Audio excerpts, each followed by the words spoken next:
जो gene x chromosome के ऊपर होते हैं, सपोज यहाँ पे कोई एक सेक्सुअल कंट्रोलिंग होते हैं ज्यादातर, इनके अलावा भी होते हैं, उनको हम सेक्स रिलेटेड बोलते हैं, वो बात की बात है। पर जो जीन यहाँ पे है, suppose if it is gene, suppose कीजिए it is any gene which is I can say gene X, तो ये जरूर अब नहीं, जो इसकी जो ये जो जीन एक्स है, सपोज कीजिए कि ये फर्स्ट न्यूक्लियोटाइड बेस पेयर से लेके कहां तक है, फर्स्ट टू कहां तक है बेटा, वो मान लीजिए कि it is 101 nitrogen base pair, वैसे तो थाउजेंड और millions of the nucleotide may be present in one gene, वो अलग अलग जीन के, मैंने बोला number of nucleotide base pair अलग अलग होता है, पर हम काउंटिंग ऐसे शुरू करते हैं कि फर्स्ट नाइट्रोजन बेस से आगे तक कैसे चलेगा, 101 करते हैं मान लीजिए। तो इसके फर्स्ट नाइट्रोजन बेस पेयर से, ठीक है, कहां तक नाइट्रोजन बेस पेयर से लेके 101 नाइट्रोजन बेस पेयर तक जो है वो जीन एक्स नहीं होगा, वो कोई और जीन होगा। Suppose it is gene W, मैं ऐसे लिख रहा हूं, तो अब तो एलील नहीं हुए ना, अब थोड़ी हुए एलील। तो when the two chromosomes are present which do not have the alleles, this kind of the condition is called hemizygous condition. ये क्या है, hemizygous condition है, hemi mean half of the chromosome is different, half of the chromosome is different, half is different chromosome directed by the mother, half is different by the father. So you can write down the hemizygous condition. It's the condition where a gene is present in half of the quantity, is present in one single copy. ठीक है, अब लिखें इसको, the condition of genotype of an individual in which a gene is present in half और is present, मैं simply कर रहा हूं, only on, here let's say a concept, only on one chromosome in homologous chromosome pair. Homologous chromosome pair में वो जो gene होगा वो किसी एक ही क्रोमोसोम पे होगा, दूसरे पे नहीं होगा। दूसरे पे मैंने बताया नहीं कि यहाँ पे जीन डब्ल्यू है, यहाँ पे जीन एक्स है, जबकि नाइट्रोजन बेस की पेयर की जो पोजीशन है वो सिमिलर है। This is called hemizygous condition. Is it clear और नॉट? तो very good example is x y, जो ह्यूमन मेल है उसमें हेमीजाइगस कंडीशन पाई जाती है। Is it clear? सो मुझे लग रहा है आपको समझ में तो आ ही रहा होगा। इसमें क्या कहते हैं जूम में डोमिनेंट एंड रिसेसिव जीन भी हैव डन। अच्छा, एक और हमने एलील की बात तो की, एक और टर्म हम करेंगे। कौन सी टर्म नंबर है? I don't think so.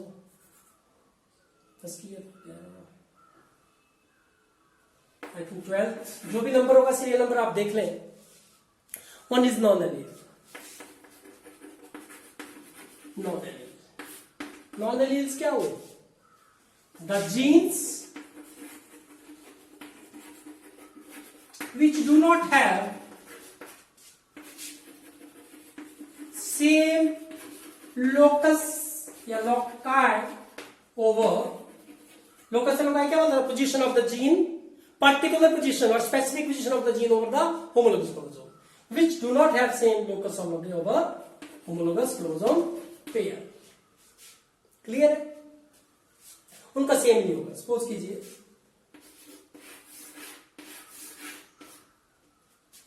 हमें टर्मिनोलॉजी बहुत अच्छे से समझनी पड़ेगी बेटा।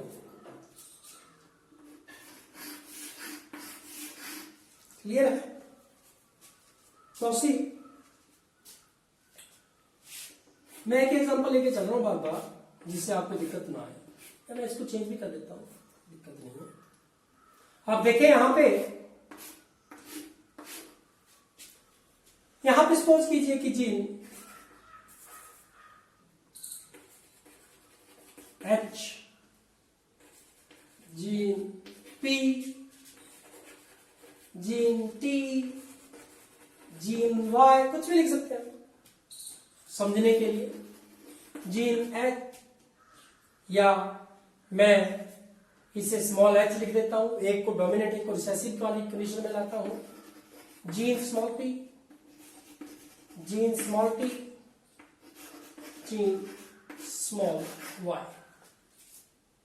तो देखिए इसमें gene H is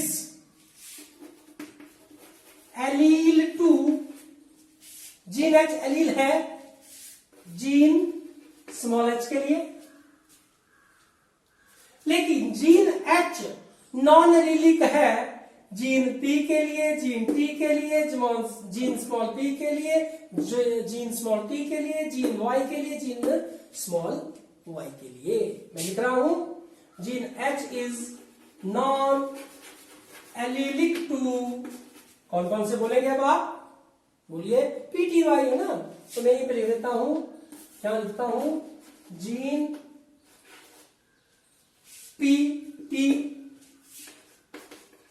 Y and gene small p, small t, small y। क्योंकि यहां है पोजीशन सेम, यहां दो अलग अलग पोजीशन वाले हैं सारे, तो ऐसे जीन्स को हम नॉन एलिलिक जीन्स बोल देते हैं, नॉन एलील्स बोल देते हैं। Is it clear? क्लियर बेटा? Okay. How much time is there? 8 minutes. Now see, we will start drawing a cross. What is a cross? क्योंकि monohybrid, dihybrid, ट्राइहाइब्रिड, F1, F2, F3 अगली ये डिस्कशन हमारी चलेगी, तो मैं इसी को आपके साथ अब यहाँ पे करूंगा। देखिए मैंने कल भी बात की थी आपसे, अगर आपने देखा है, मैंने बोला था कि पहले पेरेंट जनरेशन होगी, कैसे क्रॉस, क्रॉस कुछ नहीं है, व्हाट इज अ क्रॉस, मैं इसको डिफाइन कर रहा हूं आपके सामने अभी। क्रॉस किसे कहते हैं? It is a breeding experiment.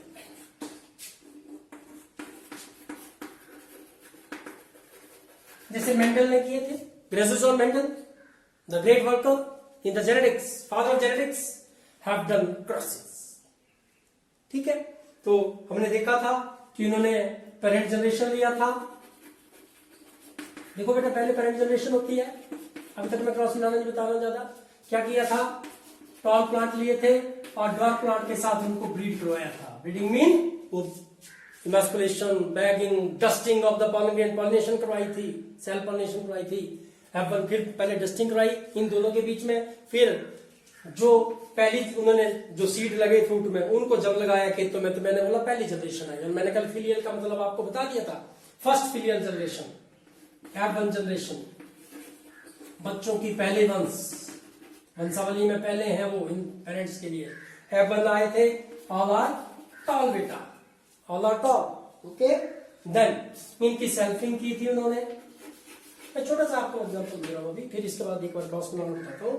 Selfing करके क्या किया था सेल्फिंग में? इट मींस कि F1 क्रॉस्ड विद F1, इनको आपस में ही सेल्फ पॉलिनेट कराया। और क्या हुआ? अगली जो जनरेशन आई वो F2 जनरेशन आई थी, जिसमें हमने क्या देखा था कि टॉल और ड्वार्फ जो थे वो 3:1 रेशियो में थे, 3:1 रेशियो में थे। आप इस चीज का ध्यान रखें। और इसके बाद हमने देखा कि इन्होंने F2 के जितने भी हैं, जैसे टॉल है उनको आपस में सेल्फिंग कराया, और जो ड्वार्फ है उनको आपस में सेल्फिंग कराया। तो ड्वार्फ टू ड्वार्फ तो सारे के सारे ड्वार्फ ही बने थे, मैं आपको बता दूं कि ड्वार्फ टू ड्वार्फ ही बने थे। लेकिन यहां पे दोबारा से टॉल और जो ड्वार्फ थे वे 3:1 रेशियो में आए थे। और ये जो जनरेशन आई थी, जो F2 के अगली जनरेशन है, इस जनरेशन को F3 जनरेशन कहा गया था। तो मैंने कल भी आपसे बात कही थी समझने के लिए कि इस जनरेशन के ये बच्चे हुए F1 जनरेशन, उनके बच्चे इस जनरेशन के लिए, पेरेंट जनरेशन के लिए क्या हो गए? F2 generation. मतलब कुल मिला के इनके दादा दादी हो गए। इस जनरेशन के बच्चे इस जनरेशन के लिए कौन से हो गए? उनके बच्चों के बच्चों के बच्चे, उनके पड़पोते, ठीक है, उनके जो ग्रैंड सन्स हैं, ठीक है, ये इनके बच्चे तो इनके ग्रैंड सन्स हो गए, ये इनके परपोते होंगे, तो ये इनके लिए फोर फादर्स होंगे, ठीक है। हम परदादा की बात करते हैं, परनाना की बात करते हैं, परनानी की बात करते हैं, ये अपनी भाषा में बोल रहा हूं कि क्या बच्चों ने सुन रखा होगा। इसीलिए like this the F1, F2 and F3 ये मेंडल ने किया था। प्लांट्स में भी ऐसे ही चलता है, जनरेशन टू जनरेशन। अब तो कम हो गया क्योंकि हम हाइब्रिड सीड्स को यूज करते हैं बेटा, otherwise we people maintain the seeds for many and many years. अगर हमने एक बार अच्छी फसल लगा दी तो हम उसको कई सालों तक मेंटेन करते थे, और वो लगातार हमें पता होता था कि उस आदमी के खेतों में जो गेहूं लगी है, जो व्हीट लगी है, उनका वो वाला बीज है, हमें वो वाला बीज लाना है। आज तो हम सारे अपने खेतों में एक ही तरह के बीज लगाते हैं, लेकिन आज भी जो एग्रीकल्चर यूनिवर्सिटीज हैं उनके अंदर मैं आपको बता दूं इस तरह के ब्रीडिंग एक्सपेरिमेंट लगातार चलते हैं। ये एक्सपेरिमेंट कंटिन्यूस है वहां पे। Without breeding experiment agriculture science में हाइब्रिड्स नहीं बनेंगे। और ये जो F1 होती हैं, मैंने कल भी आपको समझाया था थोड़ा सा कि ये तो T और स्मॉल t होती है, इफ इट इज T और T, if it is small t और स्मॉल t, किया था ना कल हमने। तो ये हाइब्रिड है, और हम क्या बोलते हैं, हमने हाइब्रिड सीड को यूज करना है। इन ब्रीडिंग एक्सपेरिमेंट में साइंटिस्ट करते क्या है, मैं थोड़ी सी चर्चा आपके साथ कर रहा हूं। साइंटिस्ट क्या करते हैं कि वे पेरेंट ऑफ सिलेक्टिव कैरेक्टर लेते हैं। They take the parent of selective characters and then make them pollinate between them. अपने आप पॉलिनेशन उनको इंड्यूस की जाती है। उसके बाद जो हाइब्रिड आएगा, जो डिजायर्ड कैरेक्टर्स है वो उसमें आएंगे, उन प्लेट्स को सिलेक्ट किया जाता है, उनके सीड्स को सिलेक्ट किया जाता है, और वो आपको डिस्ट्रीब्यूट किए जाते हैं और आपके खेतों में वो लगते हैं। Is it clear? ठीक है, कितने मिनट का वीडियो? नाउ सी, इसके बाद हम करेंगे एक और टर्म जो है रेसिप्रोकल क्रॉस।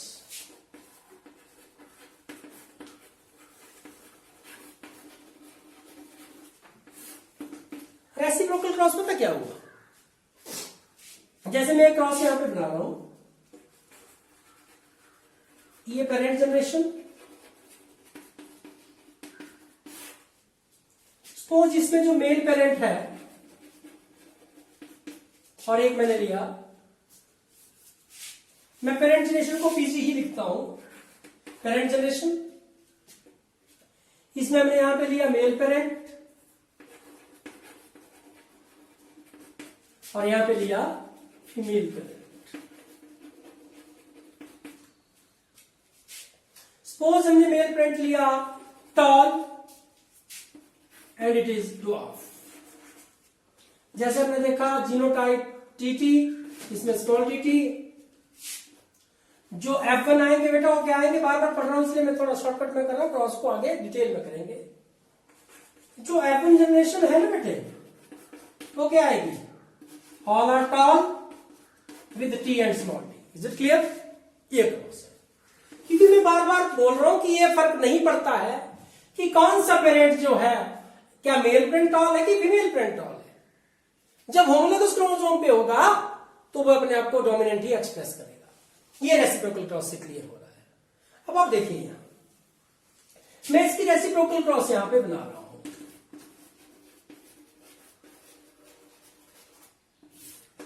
इसमें क्या होगा, वैसे ही पेरेंट जनरेशन, मेल पेरेंट और फीमेल पेरेंट बेटा, क्लियर है?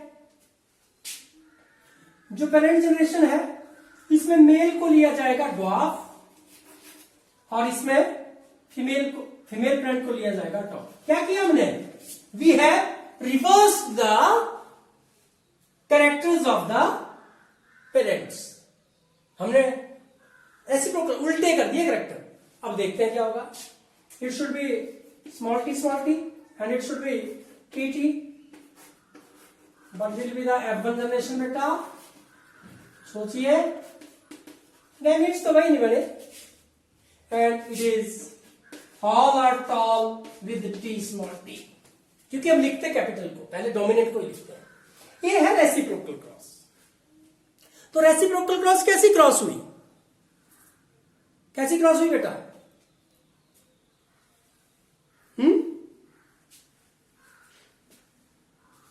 हम रेसिप्रोकल क्रॉस चेक करने के लिए करते हैं कि कहीं कैरेक्टर जो है वो कहीं मदर ही तो नहीं डोनेट कर रही है, कैरेक्टर्स मदर के कारण तो ना नहीं आ रहा है।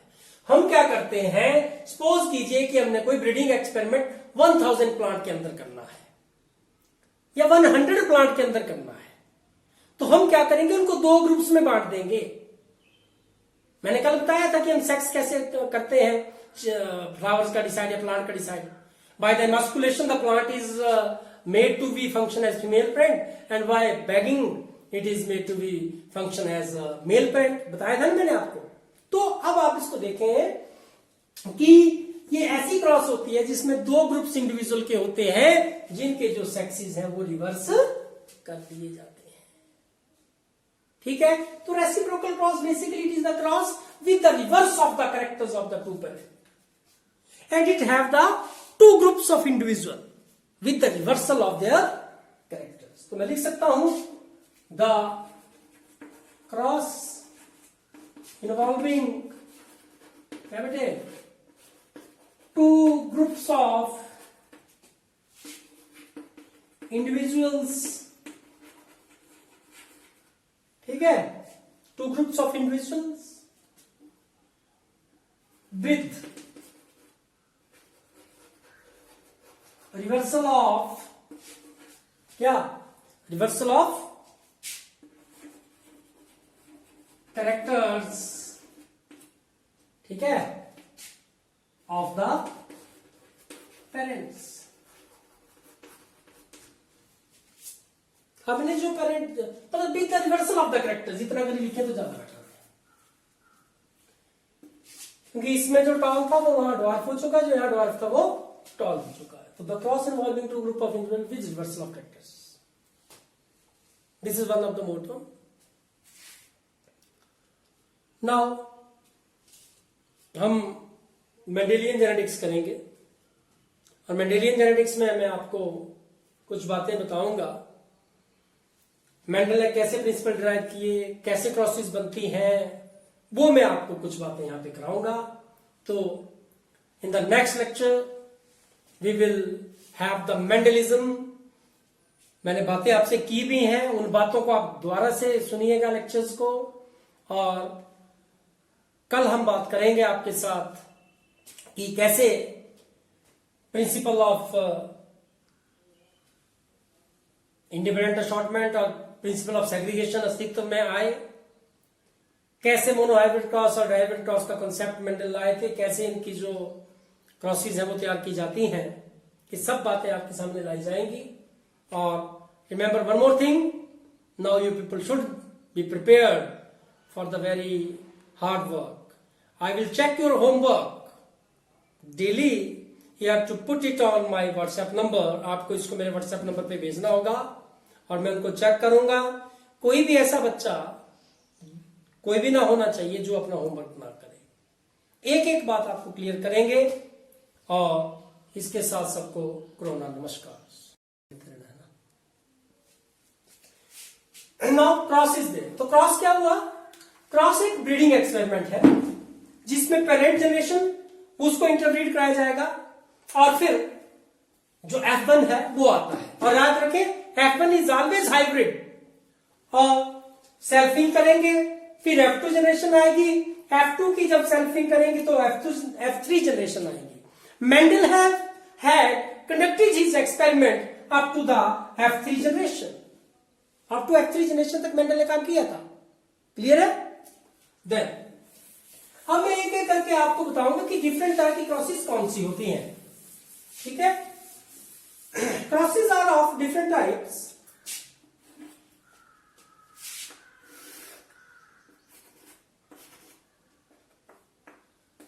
हम जो है वे 3 तरह की क्रॉसेस देखेंगे।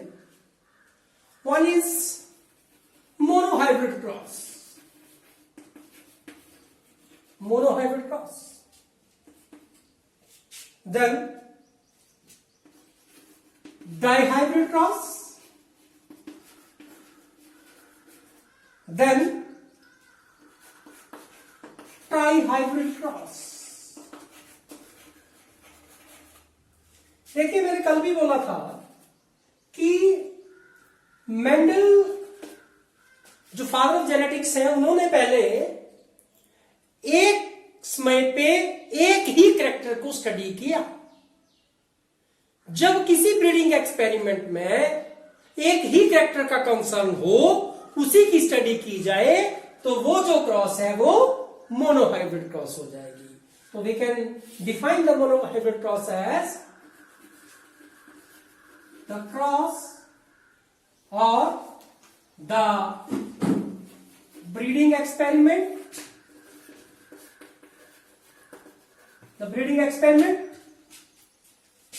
which deals with the study of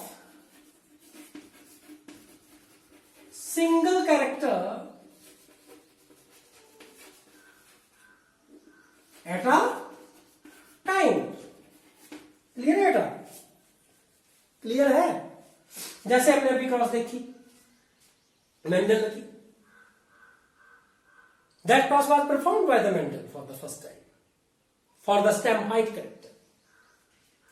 और जब किसी ब्रीडिंग एक्सपेरिमेंट में एक समय में दो कैरेक्टर को ट्रीट किया जाए, दो कैरेक्टर को कंसीडरेशन किया जाए, कंसीडरेशन में लिया जाए, उनको कंसीडर किया जाए, उनको स्टडी किया जाए टुगेदर, तो वो होगा डायहाइब्रिड क्रॉस। तो मैंने पहले भी आपको बोला कि अगर अपना टाइम बचाना है तो the breeding experiment which deals with the study of क्या, to characters,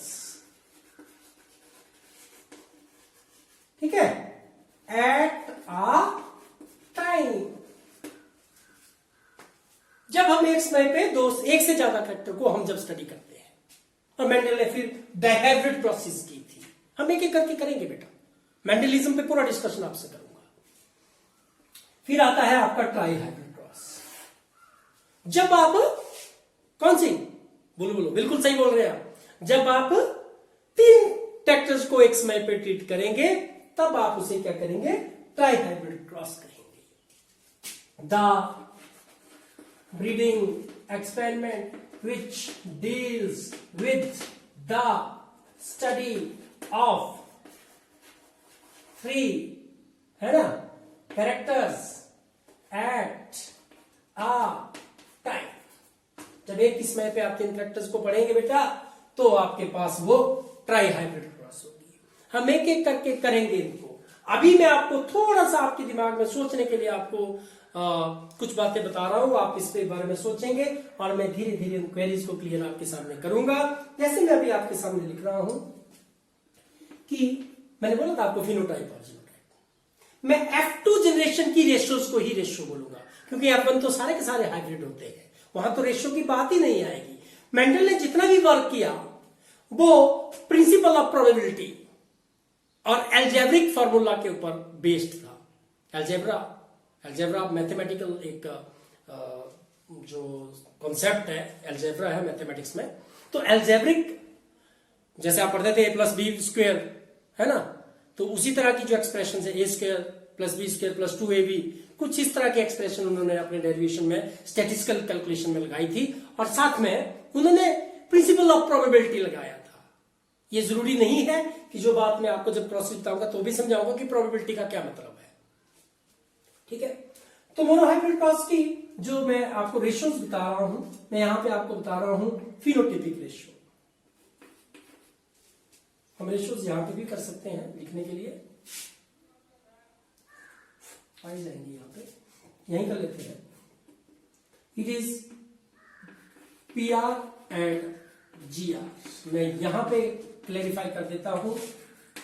PR stands for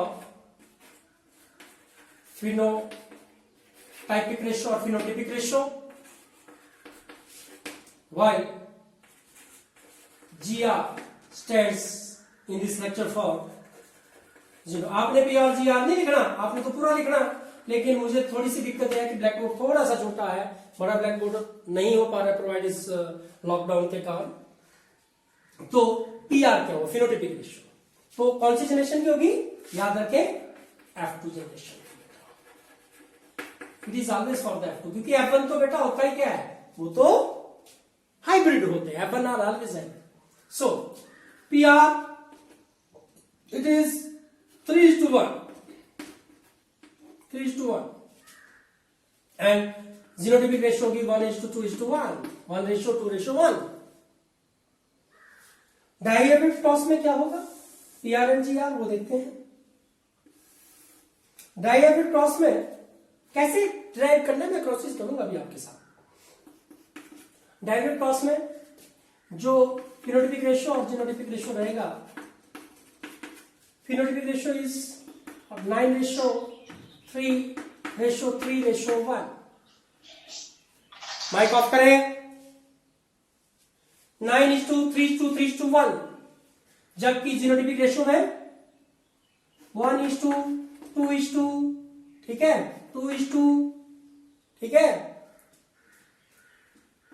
4:1:2:1:2:1। अब कैसे याद रखना है, तो आप इसको ऐसे याद रख लें, 1224 1 2121। याद रखने का तरीका बताया मैंने, ये तो सीधा ही है 121। इसमें जीनोटाइपिक रेशियोज कैसे बनती है बताऊंगा आपको, पर अभी तक आप याद रखेंगे 1224 1 2121, ठीक है। ट्राइहेब्रिड रेशियो अभी याद कर लें, ये आपको क्लियर हो जाएगी बेटा, मैं खुद कराऊंगा आपको। इसमें जो आती है रेशियोज वो एक ही रेशियो में लिखेंगे, जीनोटाइपिक बहुत लंबी हो जाएगी, इसलिए मैं इसकी फिनोटाइपिक रेशियो आपको दे रहा हूं। यूजुअली हम इन क्रॉसेज में फिनोटाइपिक रेशियो पे ही बात करते हैं, और वो है 27 ratio, sorry, phenotypic ratio for this 27:9:9:9:3:3:3:1। कैसे लर्न करना है, हमने ये याद रखना है 9 और 3 को याद रखना है, क्योंकि हमने यहाँ पे 9:3:3:1 वाला देखा था ना डायहेब्रिड में, तो ये 9 और 3 याद रखना है आपने। अगर आप 9 को मल्टीप्लाई करेंगे 3 से तो कितना आएगा, 27। ये कोई बेस नहीं है कि ए क्यों है, ये तो रेशियोज हम जब स्टडी करते हैं तब आती है, लेकिन मैं आपको लर्न करने के लिए बता रहा हूं। नीट में इसलिए पूछ लेते हैं, नीट में इसलिए पूछते हैं, और हमें आनी चाहिए, तो मैं बता रहा हूं आपको। 9:, अगर हमें ये रेशियो याद है 9:3:3:1, डायहेब्रिड याद है तो डायहेब्रिड हो जाएगी। 9 मल्टीप्लाइड बाय 3 27, 3 बार 9, 3 बार 3 देख लो, और एक बार 1, तो 9 मल्टीप्लाइड बाय 3 27, 3 बार 9 लिखना है, 3 बार 3 लिखना है, और 1 लिखना है, आपकी रेशियो आपको याद हो जाएगी।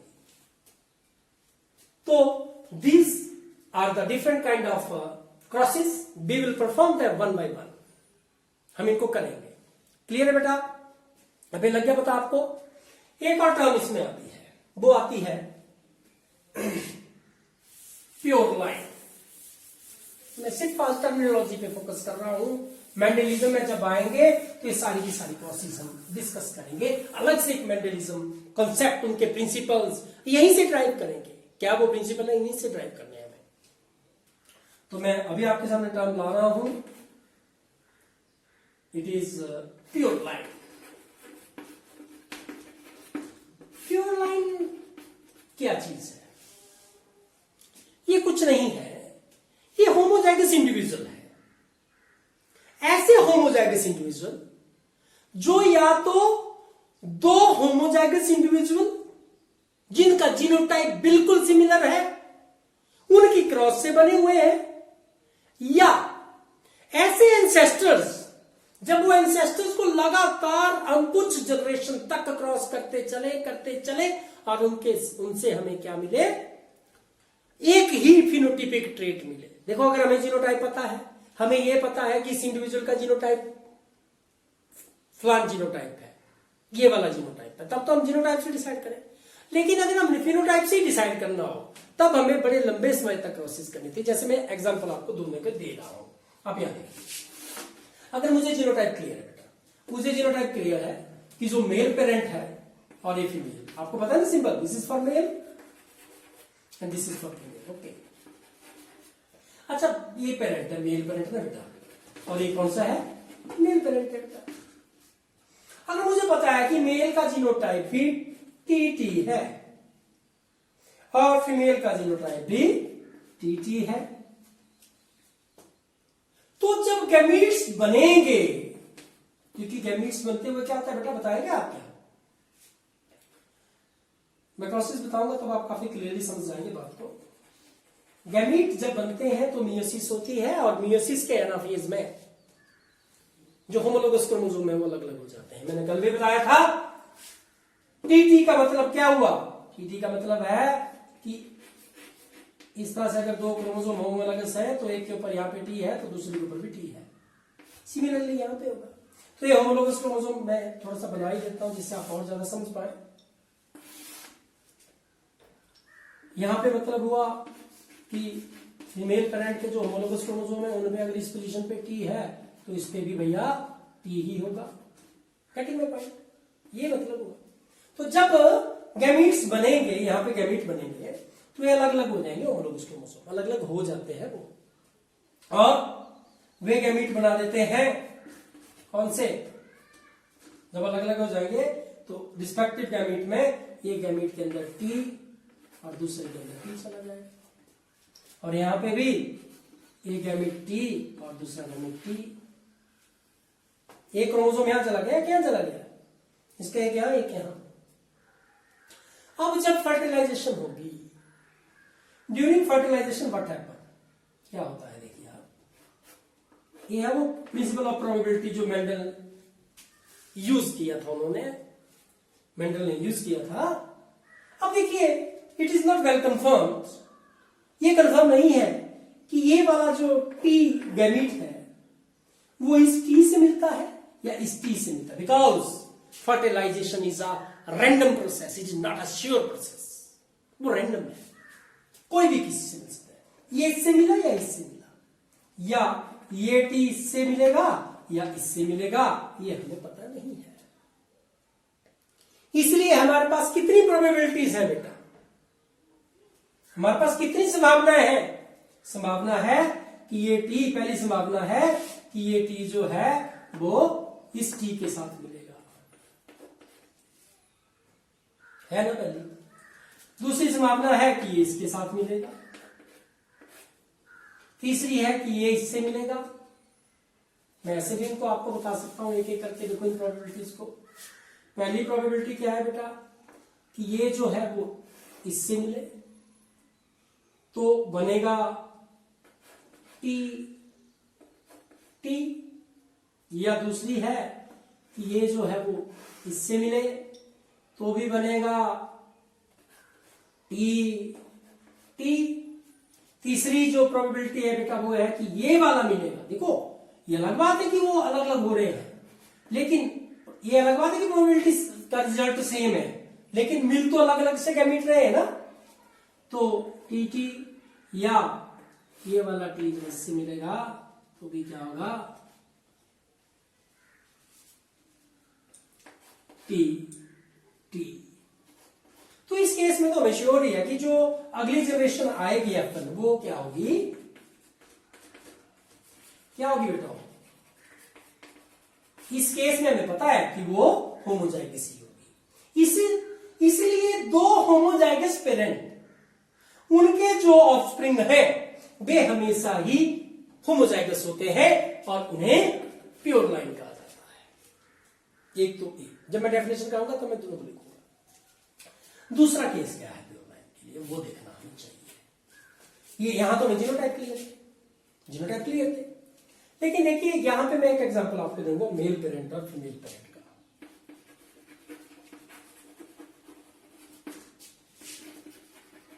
मीटिंग है,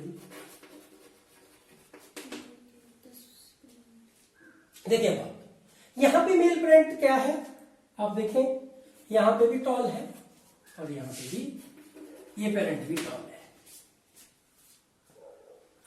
मतलब क्या है, अब मुझे जो है वो सोचना पड़ेगा कि हो सकता है ये जो पेरेंट है वो होमोजाइगस हो या हेटेरोजाइगस हो। यहां पे मुझे सोचना पड़ेगा कि हो सकता है ये होमोजाइगस हो या हेटेरोजाइगस हो, या इन दोनों में से कोई एक जो है वो हेटेरोजाइगस हो। ये बात है ना। अब देखिए, अगर वो दोनों होमोजाइगस हो तब तो, सॉरी मैं वाइट से लिखता हूं नहीं तो पजल होंगे।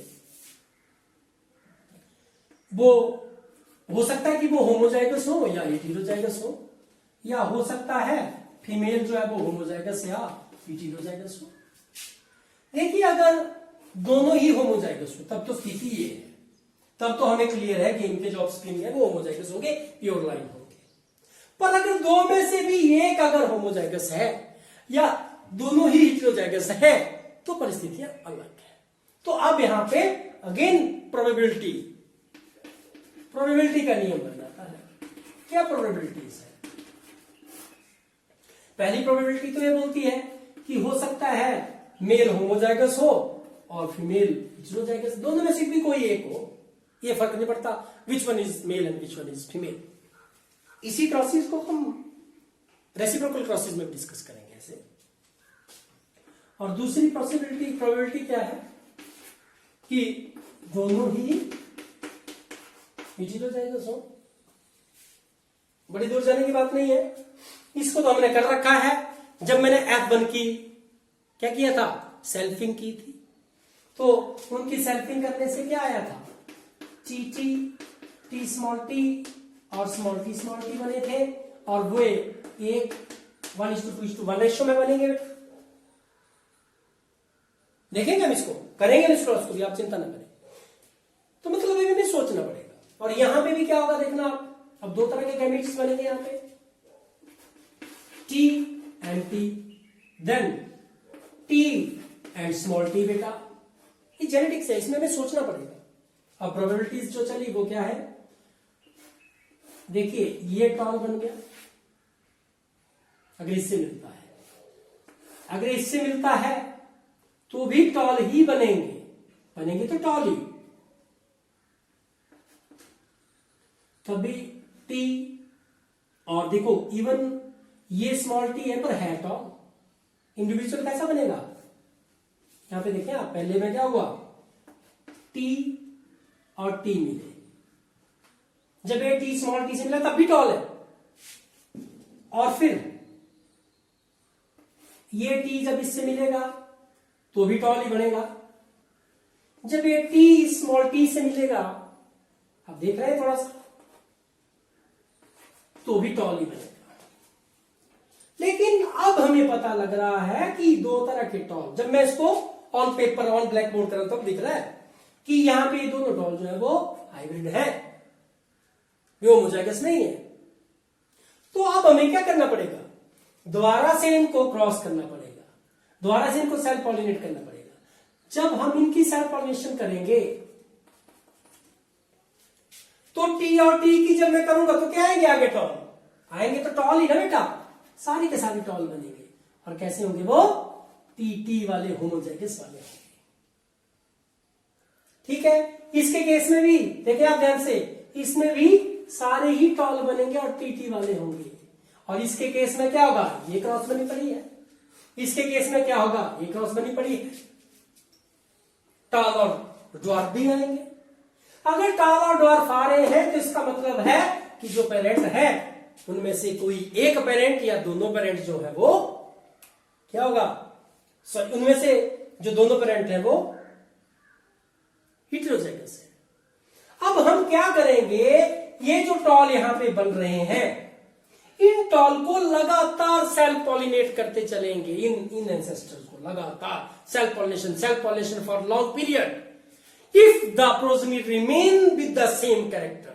जैसे इसके केस में टॉल ही रही या ड्वार्फ लगे पड़ने तो ड्वार्फ ही रहते, उनको हम कहते हैं प्योर लाइन्स। क्या कहेंगे, प्योर लाइन। तो what are the pure lines, ये ट्रू ब्रीडिंग इंडिविजुअल है, ये एक ही कैरेक्टर के साथ ब्रीड करते हैं। These are the true breeding individual which are genetically pure or homozygous. तो प्योर लाइन की डेफिनेशन है, these are true breeding organisms. These are true breeding organisms. ठीक है,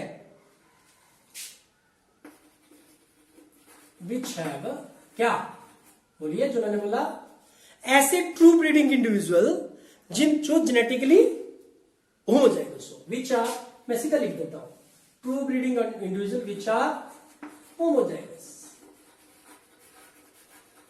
and produced either by EITHER और produce either by, कैसे बता, देखो वाला कैसे किया था हमने, either by breeding between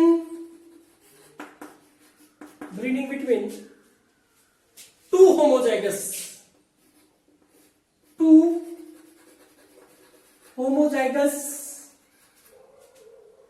ठीक है, मैं इसको थोड़ा सा निकाल लू, इंडिविजुअल्स, इसके केस में जो किया था वो, और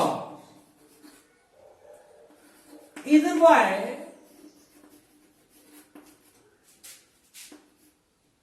long self breeding,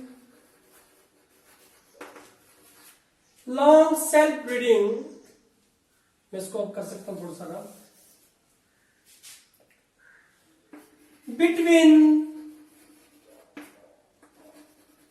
एंसेस्टर्स, अब एंसेस्टर होगी अगली जनरेशन के लिए, पिछली जनरेशन एंसेस्टरी कहलाएगी, समझ गया बात, अब तो it is very clear now. तो these are called the pure line, this is the concept of pure line. Is it clear और नॉट?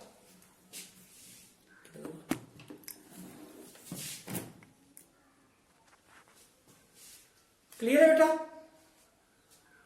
कितनी देर